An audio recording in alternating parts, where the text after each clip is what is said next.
Salut mes gâtés, j'espère que vous allez bien, l'écran est tout tordu. Je vous ai mis 2 travioles à la One Again Beast to Fly.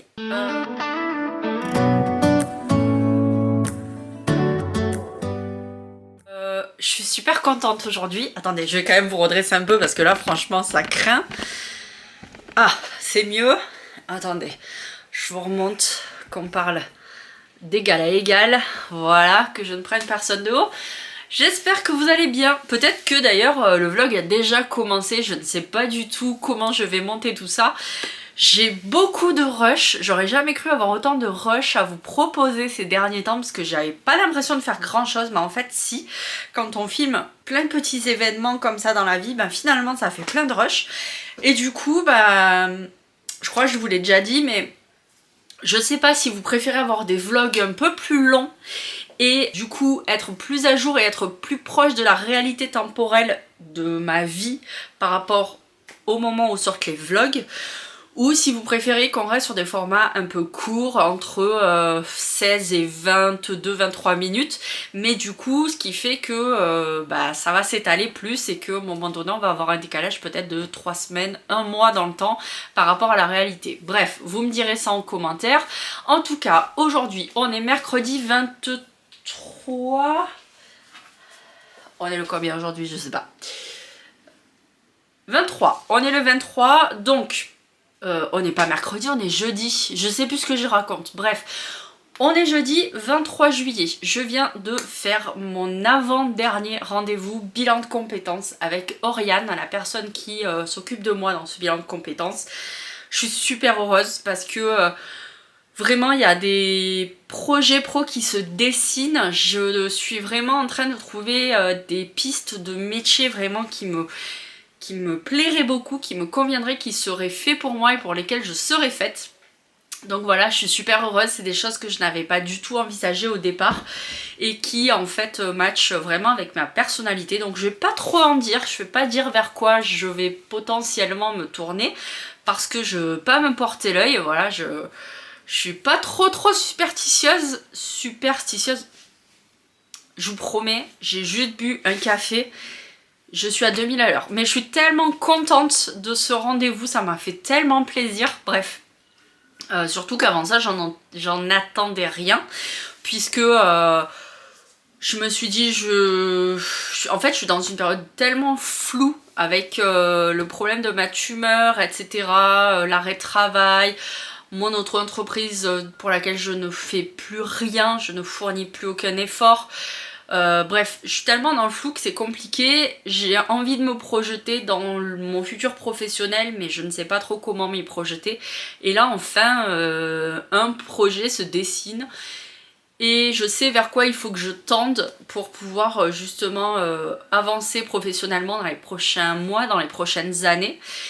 Et bref, et du coup là, ce rendez-vous m'a fait du bien, voilà, m'a montré vers quoi j'allais tendre, hein. Je me répète mais c'est vraiment ça, sachant qu'en plus il y a 1 heure j'avais 3 pistes de travail et puis là j'en ai vraiment plus que 2 parce que finalement il y en a une qu'on peut plus ou moins intégrer dans l'une des autres. Donc bref, je digresse, je m'éparpille un peu parce que j'ai envie de vous dire des choses mais je veux pas trop parce que mon côté superstitieux fait que voilà, je veux pas trop en dire. Donc peut-être que ce que je vais faire, c'est que je vais potentiellement tourner une vidéo ou plusieurs rushs dans laquelle je vais vous parler de ce projet pro. Et puis, si un jour ça aboutit et que j'arrive là où j'espère arriver, eh bien je vous sortirai un condensat de tous ces petits rushs qui auront montré un peu la démarche pour y arriver. Ça peut être pas mal, voilà, ça peut être pas mal, mais je ne veux pas pour le moment parler de mon projet pro ou mes projets pro parce que je suis toujours sur 2 voies en espérant que tout puisse se faire puisque il y a toujours cette énorme inconnue, cette espèce d'épée de Damoclès au-dessus de ma tête qui est ma tumeur. Alors globalement ça devrait être opéré déjà dans un premier temps, mais c'est vraiment les répercussions de cette opération qui me porte à questionnement. Est-ce que je vais ressortir de cette opération, on va dire comme avant, ou est-ce que je vais avoir des pertes de sensibilité momentanées à vie Est-ce que je vais avoir des pertes de motricité momentanées à vie? Est-ce que je vais avoir un parcours de soins? Est-ce que je vais me retrouver dans une situation de handicap par rapport à mon bras? Est-ce que je vais avoir des soucis de vue? Est-ce que je vais avoir des soucis auditifs? Voilà, tout ça en fait reste une inconnue non négligeable. J'ai pas envie de trop me projeter parce que je pense l'avoir déjà dit au long de ces vlogs, mais en fait la projection aussi fait que ça induit en nous une peur qui, comme je le dis régulièrement, la peur elle est salvatrice dans certaines situations parce qu'elle va nous permettre de nous dégager justement de situations dangereuses. Là en soi, la peur elle n'a pas lieu d'être parce que c'est... Je veux dire, je ne peux pas me dégager d'une situation dangereuse parce que la situation est telle qu'elle est et que je suis obligée de l'affronter. Donc, et c'est pas moi qui vais maîtriser ça. La seule chose que je pourrais maîtriser, c'est que si on me dit, bon, on veut vous opérer, que je dise, bah non, je veux pas qu'on m'opère. Mais finalement, c'est un peu le serpent qui se mord la queue parce que si on m'opère pas, de toute façon, j'ai déjà des répercussions. Donc là, il va falloir de toute façon qu'on prenne le taureau par les cornes et qu'on fasse quelque chose avec cette tumeur. Donc, bref. Je veux pas trop me projeter parce que je veux pas me faire peur, mais en même temps je ne peux pas fermer les yeux, mettre tout ça de côté et me dire advienne que pourra. Il faut quand même que j'anticipe potentiellement certaines éventualités puisque bah, en fonction de ce qui se passera, forcément il va falloir que je fasse des aménagements. Ne serait-ce que si je perds la motricité ou en tout cas ne serait-ce que si je perds la sensibilité au bout des doigts, admettons, bah par exemple pour conduire ça risque d'être compliqué. Je peux conduire avec une main, ça se fait, il y a plein de gens qui le font, des gens en situation de handicap, il y a des aménagements pour la voiture, etc. Je peux passer sur une voiture automatique par exemple, bref, il y a des possibilités, mais le temps que ces possibilités se mettent en place, eh bien ça peut prendre des semaines, voire des mois, surtout si je suis accompagnée par des organismes qui viennent me payer des aménagements, etc. pour la voiture, ou bref, je ne sais pas. Je vais être dépendante des temps d'attente, etc. de ces organismes-là, et ça peut pencher en ma défaveur au niveau professionnel parce que bah, peut-être que certaines opportunités ne seront plus disponibles pour moi. Bref, voilà, mais il faut quand même que j'anticipe ça. Si demain je ne peux plus conduire normalement comme avant une voiture manuelle, bah, il faut aussi que je puisse penser à ça, m'organiser, enfin bref, c'est beaucoup de choses en fait.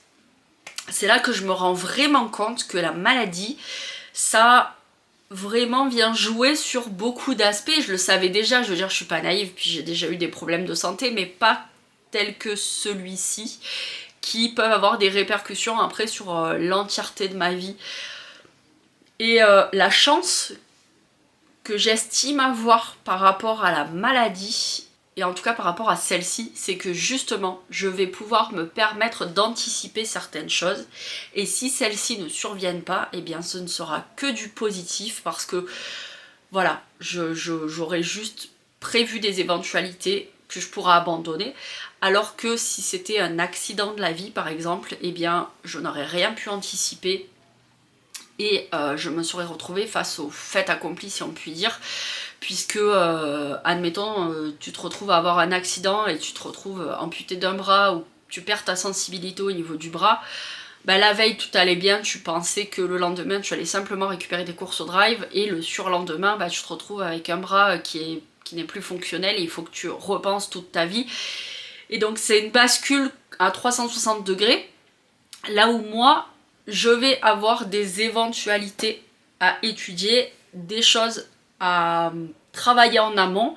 Et puis si ça se passe bien, eh bien tant mieux. Et si ça se passe moins bien, eh bien j'aurais déjà pris les devants par rapport à certaines choses. Donc voilà, donc c'est le seul bénéfice, on va dire, c'est de pouvoir anticiper certaines choses. Voilà. Ça peut être maladroit hein, ce que je suis en train de dire, mais je vous donne ma façon de penser, ma vision de la chose à l'heure actuelle. D'autres choses aussi font que dans mon malheur, si je puis dire, parce que j'estime pas être malheureuse non plus, pour le moment tout va bien, enfin je veux dire voilà, même si j'ai des faiblesse dans mon bras, même si hier j'ai eu très mal. J'ai eu très mal là, comme si j'avais mal au canal carpien. Ça a été très, très pénible hier, mais voilà, j'estime quand même que je vais bien. Mais dans mon malheur, on va dire, c'est que pareil, ma vie de famille va bien. Mes enfants sont de plus en plus autonomes, enfin c'est pas comme si j'avais 3 petits enfants en bas âge, d'autant plus qu'on n'a pas vraiment d'entourage. J'ai ma belle-mère mais qui a plus d'une demi-heure, elle conduit pas trop, voilà, et puis j'aime pas trop embêter les gens autour de moi, donc on est quand même assez isolés, on va dire, et si j'avais 3 enfants en bas âge, ce serait bien plus complexe de gérer ce type de situation. Là on va vers l'autonomie de mes grands qui vont rentrer en 5e, en 4e, il y a plus que le plus petit mais qui n'est pas non plus un bébé non plus, voilà, donc bref, finalement j'ai de la chance, voilà, j'ai de la chance, je peux pas le dire autrement, je peux pas le prendre autrement parce que c'est la réalité, j'ai de la chance dans mon malheur, et en plus quand rétrospectivement on réfléchit au fait qu'au tout départ, quand le couperet est tombé et qu'il y a eu cette masse et que ma première oncologue m'a dit Madame Colombe, c'est très grave ce que vous avez, on attaque les rayons tout de suite, et qu'en fait aujourd'hui je n'ai toujours pas fait de rayons et que c'est plutôt envisager a priori de plutôt faire d'abord une chirurgie et après peut-être qu'il y aura des rayons, une chimio, je ne sais pas encore. Je n'ai pas eu de nouvelles de la réunion qu'il y a eu entre les différents médecins, mais a priori ce que j'ai pu voir c'est que c'est la chirurgie qui est envisagée en premier puisque j'ai eu un rendez-vous pour aller voir un chirurgien, donc voilà, j'imagine que c'est la première chose qui est envisagée et que lui m'expliquera ensuite ce qui va se passer, mais voilà. Là je passe de vous allez faire des rayons dès la fin de semaine, début de semaine prochaine, à finalement, bah là il y a plutôt d'abord une phase chirurgicale et après je sais pas ce qui va se passer. Voilà, je m'estime être vraiment chanceuse dans mon malheur. Voilà, c'est l'histoire de ma vie en fait. Il nous arrive toujours des trucs improbables, tout le temps, tout le temps, tout le temps, tout le temps, mais au final, ça se finit toujours plutôt bien. Même si ça demande beaucoup d'investissement, même si ça nécessite que je fasse des dépressions parce que ça me mine tellement, ça m'appuie tellement sur les épaules que voilà, c'est très dur émotionnellement, etc. Mais finalement, rétrospectivement, ça se finit toujours plutôt bien, donc voilà. Bref, je digresse, mais au départ, j'avais allumé ma caméra, pas du tout pour ça. C'était pour vous montrer ce que je viens de recevoir par la poste. Donc déjà, il faut que je fasse un petit peu de rangement dans le bureau, ben vous le voyez pas parce qu'il est baissé. Un petit peu de rangement dans le bureau, et je vous montre ce que j'ai reçu, je suis trop contente. Déjà, première chose, je vais monter mon bureau en position haute. Voilà, je vais le monter. Donc il va être en position haute. Hop là. Là, on est pas mal. Il va falloir que je range tout le bazar. Déjà, première chose à faire, je vais brancher mon ordi qui va s'éteindre. Ordi, c'est fait. Maintenant, je vais ramasser tout ce qui traîne. Mon café, je l'ai fini. Café, poubelle. Alors ensuite, faut que j'aille me rechercher un paquet de mouchoirs. Il n'y a que moi qui utilise un paquet de mouchoirs comme ça par semaine quasiment. J'ai des paquets de mouchoirs partout à la maison, dans le salon, dans la chambre, dans le bureau. Quand j'étais au boulot, j'en avais un sur mon bureau, je le changeais. Je devais le recharger peut-être 2 fois dans le mois parce que je passe ma vie à me moucher. Je dois faire une allergie à quelque chose, je ne sais pas quoi, été comme hiver, matin comme soir, le jour, la nuit, je passe ma vie à me moucher, franchement. Bref, donc là j'ai vidé ma boîte de mouchoirs, il faut que j'en récupère une autre. Mes petites notes effaçables, j'adore ça, j'en ai 3 des carnets comme ça, j'ai le petit et j'ai les grands, c'est des carnets avec des stylos. Alors là moi c'est les frictions, mais je peux écrire avec des stylos friction, la marque Friction, qui fait que bah après j'efface en fait. Je peux effacer soit avec une lingette humide, soit avec un sèche-cheveux, je peux effacer les notes et du coup bah ça m'évite d'avoir des papiers. J'aime pas jeter les papiers. J'aime bien écrire sur des trucs effaçables, et au boulot j'avais une ardoise. Au boulot tout le monde utilisait des post-it et des trucs comme ça pour écrire, et du coup ça faisait plein de papiers qui partaient à la poubelle. Et donc moi j'utilisais cette ardoise que j'ai achetée chez Action il y a quelques années, donc je l'ai récupérée pour pouvoir m'en servir au travail. J'ai les gels Friction, mais ça marche aussi avec des stylos pour ardoise quoi. Et du coup bah t'écris ce que tu veux, voilà, enfin bref, je fais un dessin aléatoire. Mon stylo il n'y voit rien, mais Voilà, et puis quand j'avais fini, bah, j'effaçais et c'était reparti quoi. D'autant plus que parfois quand j'avais des clients au téléphone et qui me donnaient des petites infos, c'était juste pour marquer des petits trucs parce qu'après il fallait que je fasse un petit compte rendu de l'appel. Donc pour pouvoir bien écouter mon client, bah, je prenais juste des notes à main levée sur mon ardoise et après quand je finissais mon appel, je pouvais prendre des notes de l'appel et récupérer les informations que j'avais notées. Ça nécessitait pas d'utiliser à chaque fois un papier à jeter à la poubelle, je trouvais ça super dommage. Du coup, une des filles qui était rentrée dans la même session que moi, elle aussi avait pris une ardoise pour faire pareil. Et après, Garance, si un jour tu passes par là, ma collègue Garance récupérait par exemple les emplois du temps. Moi je lui filais les emplois du temps puisqu'ils étaient imprimés que sur une face et elle prenait pareil ses notes à l'arrière. Tout le monde a sa petite astuce, il y en a qui les tapaient direct à l'ordi, moi je peux pas, j'ai besoin d'écouter à main levée, d'écrire comme ça des petits trucs à droite à gauche, mais je peux pas taper à l'ordi et en même temps écouter le client. J'ai vraiment besoin que mon attention soit centrée là-dessus. Donc voilà, bref, c'était le petit tips. Si vous avez l'habitude de prendre des petites notes et qu'elles finissent à la poubelle, ardoise. Alors, ça je vais le mettre là. Hop, on va décaler le schmilblick. Allez, c'est parti, je vais vous montrer ce que j'ai reçu. Je vais vous avancer un peu. Allez les amis, on descend. Je vais essayer de vous mettre comme ça, je pense que c'est bon. Hop là, je l'attendais comme le Messie. J'espère que c'est ce que j'attends. Alors, normalement, c'est pour me faciliter la tâche au niveau du rangement. Pourquoi il y a de la mousse là de chaque côté? C'est pas censé être fragile le schmilblick à l'intérieur. Ah, je sais ce que c'est. C'est pas exactement ça que j'attendais, mais je l'attendais quand même, je veux dire, mais c'est pas ça que j'attendais comme le Messie. Ça, c'est le filtre pour mon aspirateur Titan. Je sais ce que c'est très bien. Ça va, Pimpin? Et j'ai Pimpin qui vient me voir. Pimpin est très curieux de savoir ce qui se passe dans ce bureau. Pimpin ne mange rien. Tadam! Eh ben, t'as eu peur, Pimpin? Ah, j'ai eu peur. J'ai dit, mais qu'est-ce que c'est ça? Mais où ça va jamais tenir là-dedans? Ben non, mais c'est sûr, c'est pas des housses. Ça, c'est rien à voir. Ça, c'est des élastiques pour faire des bracelets parce que Livia fait des bracelets en ce moment avec des perles. Justement, j'ai rangé le grenier et j'ai trouvé des tonnes et des tonnes et des tonnes de perles que ma mère nous avait filées. Et elle n'avait pas de fil. Donc là, je vais commander 4 fils élastiques, donc il y a du 4, du 6, du 8 et du 1 mm. Voilà, si vous voulez la référence, je vous mettrai en barre d'infos dans le dessous de la vidéo. Et donc ça, c'est une partie de ce que j'attends. Normalement, je reçois le reste demain, mais déjà avec ça, ça devrait être pas mal. Je vais pouvoir ranger les chambres d'amis au grenier. Vous allez voir. Alors j'espère que ça va pas me péter à la figure. Putain, j'arrive pas à l'ouvrir déjà. Fatiguée.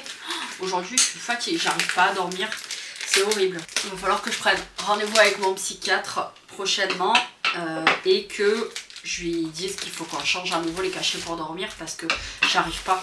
Ça fait, sans déconner, ça doit faire au moins 5 ou 6 fois qu'on change les cachets pour dormir et ça fait pas. Autant les cachets pour la journée, ça fait 1 an que je suis sur un rythme de croisière, on change juste les dosages quand il y a besoin, mais les cachets à merveille.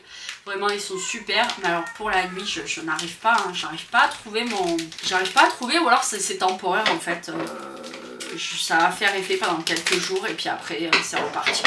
Bon, mon cerveau carbure tellement la nuit que c'est compliqué. Tadam. Alors voyons voir comment c'est fait.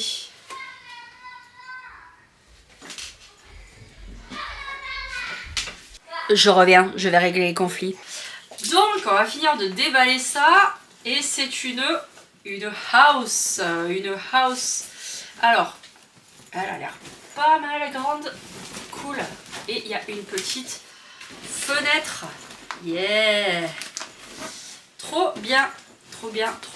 Voilà, donc ça va me faire une housse. Bon, je m'attendais honnêtement à un peu mieux en termes de matériaux. Enfin, je sais pas, je m'attendais à quelque chose de plus rigide. Mais en fait, avec Internet, il faut jamais trop s'attendre à quoi que ce soit pour pas être déçu. Mais voilà, nickel, la taille elle est parfaite, il y a des petites poignées de chaque côté et la taille elle sera nickel pour pouvoir mettre une couette, voilà, une couette ou des draps, etc. etc. J'en ai commandé, là il y en a 6 je crois.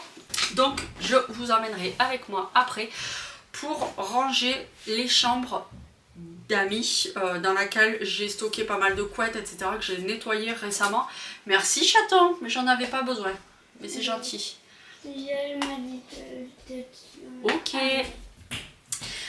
Comme ça sera fait, donc voilà, puis au prix du lavage de couettes au lavomatique, autant bien protéger les couettes. Donc mes couettes ont été récemment lavées, elles sont juste entreposées comme ça, donc on va ranger tout ça, et puis j'attends aussi des housses pour ranger les draps. Non, alors normalement j'aspire à ce que ce soit ce que je pense, des housses rigides dans lesquelles on peut ranger des draps, et ça fait comme des jaquettes de cassette pour les plus anciens, et donc on peut les ranger droites. Enfin bref, je vous montrerai ça parce que sinon je vais encore passer 3 plombes à expliquer un concept abstrait. Voilà, mais il me tarde trop de recevoir ça pour pouvoir ranger les draps et d'avoir dans chaque boîte son set de draps par lit, par enfant, par adulte, par machin, voilà, et pouvoir faire vraiment du tri dans mes draps pour pouvoir donner ou vendre, ou j'en sais rien, ou déposer à Emmaüs les draps qu'on n'utilise pas. Parce que j'ose jamais rien jeter, enfin bon bref, les draps, je sais pas comment vous organisez-vous, est-ce que vous rangez les draps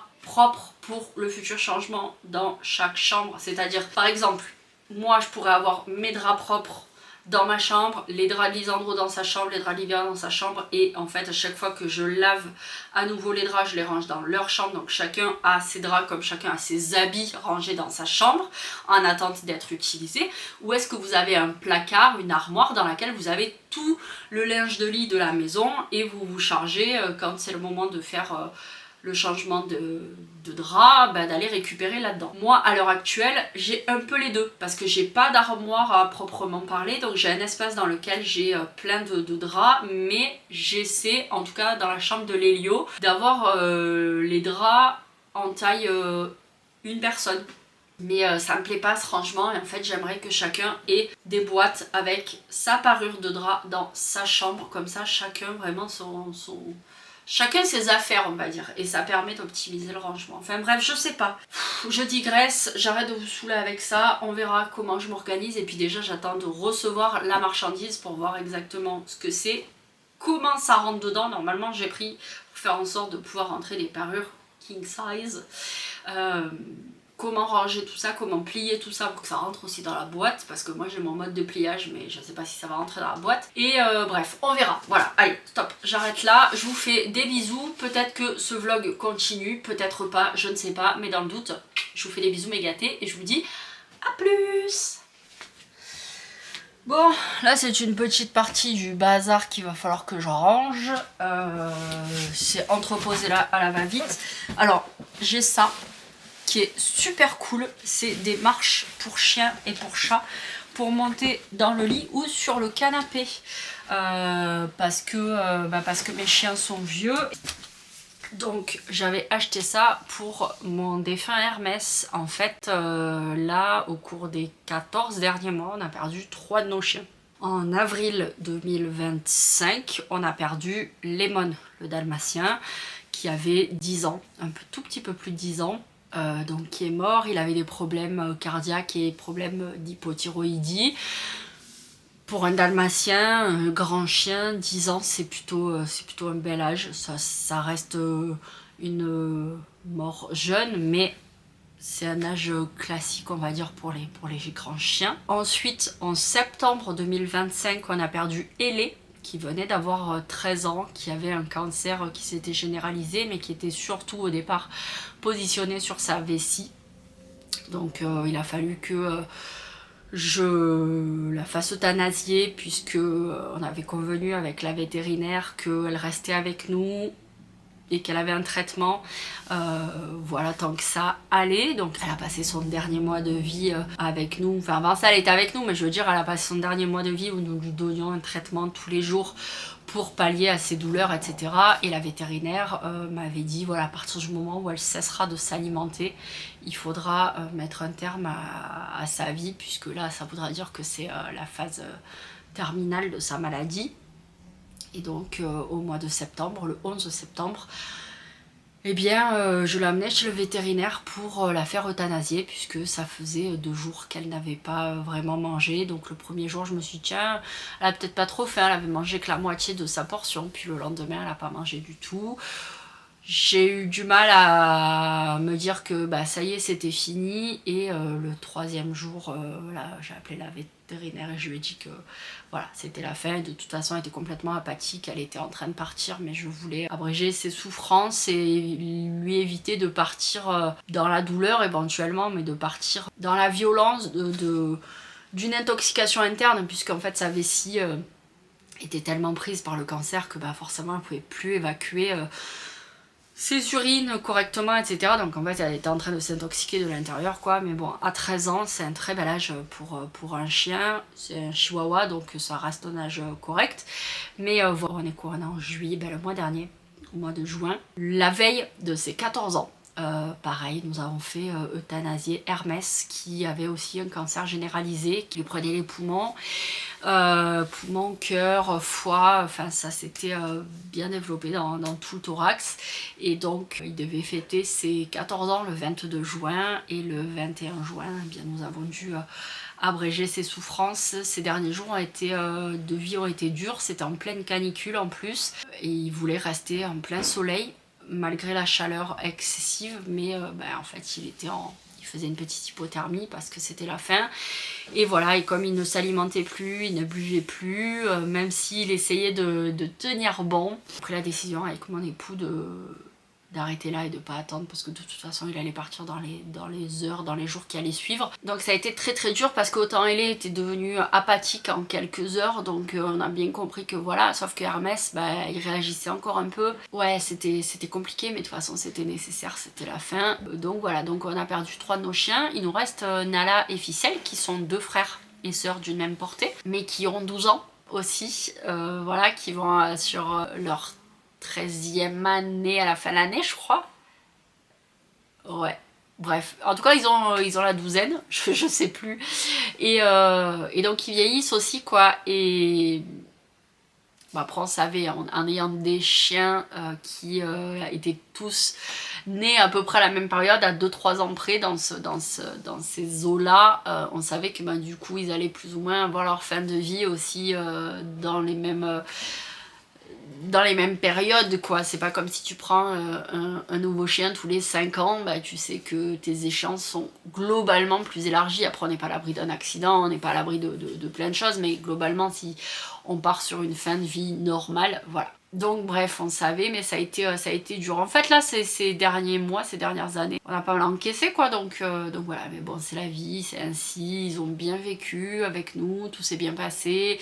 Je suis quand même très heureuse de me dire que mes chiens sont partis dans de bonnes conditions sur leur fin de vie, même s'ils étaient malades et que là, c'était pas... on pouvait pas faire grand chose. Enfin, le vétérinaire m'a proposé d'opérer Hermès de son cancer alors qu'il avait 14 ans, il était à la veille de ses 14 ans, enfin quelques jours avant en fait. On l'a amené plusieurs fois chez le vétérinaire et puis il y en a un qui m'a dit on peut peut-être opérer et tout. Non, on va pas opérer un chien de 14 ans, il est à la fin de sa vie, il y a des chances, enfin il y a des chances, il y a des risques qui restent sur la table au moment de l'opération, plus la convalescence, plus ça, c'est pas comme un jeune chien qui a plus de chances de récupérer. Là c'est un vieux chien, en fait on va pas l'embêter. Voilà, il a vécu sa vie, 14 ans, c'est beau. Bien sûr que j'aurais aimé que mes chiens vivent 30 ans, mais c'est pas le cas. Voilà, à un moment donné aussi, il faut se rendre à l'évidence des choses telles qu'elles sont. Donc ça n'a pas été facile, et puis c'est comme ça, donc c'est la vie, mais... on avait acheté ça quelques mois avant le départ de Hermès parce que on voyait qu'il se faisait vieux et que même s'il était toujours fringant et qu'il montait toujours sur le canapé par ses propres moyens, je voulais quand même lui faciliter la tâche, donc on avait acheté ça. Et finalement là pour Ficelle et Nala on n'en a pas besoin, en tout cas pas pour le moment, donc on le met de côté. Et puis voilà, donc il faut que je range ça. Au départ je suis partie de ça et puis après j'ai digressé, c'est fou, hein, je sais pas rester sur un sujet, voilà, il faut toujours que je déroule le fil mais voilà, j'espère que ça vous aura malgré tout intéressé, mais petite marche d'escalier super intéressante et comme d'hab, vous savez, c'est le type de produit que j'achète sur Amazon, donc si ça vous intéresse, n'hésitez pas à aller voir dans la barre d'infos, vous avez mes listes de produits, sachant que ce qui est vachement bien, c'est que c'est de la mousse qui est quand même assez ferme, donc voilà, pour un chien qui fait jusqu'à 10-12 kilos, c'est ok. Et c'est déhoussable, donc là on l'a lavé, etc. Puis on l'a remis dans la housse. Alors la housse c'est un peu de traviole parce que c'est les enfants qui l'ont remise et que voilà, ils ont moins de dextérité on va dire qu'un adulte pour pouvoir et moins de force parce que c'est de la mousse qui est quand même un peu dure, mais voilà, ça se nettoie très bien, ça se remet très bien, il n'y a pas de souci. Donc voilà, je trouvais ça vachement cool. Donc si vous avez un vieux chien qui vient parfois se coucher avec vous, qui monte sur le canapé ou sur un fauteuil qui lui est ne serait-ce que dédié, et bien pour lui faciliter la tâche à la montée ou à la descente, et bien vous pouvez acheter ce genre de choses. Mais il existe plein de modèles, moi je vous montre ça parce que c'est ce que j'ai, mais vous pouvez aller voir, il y a plein de modèles et c'est surtout beaucoup moins cher qu'en animalerie où ça coûte une blendasse. Voilà, bref, je vais ranger tout ça.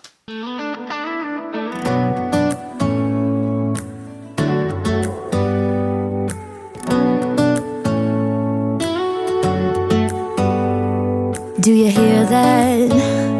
My sanity about to break while everyone I know's out. On a trip, on a boat, on a lake. I'm tired of feeling all FOMO, babe. I don't even care if we stay home. Put our to-do list on ice. We crank the AC.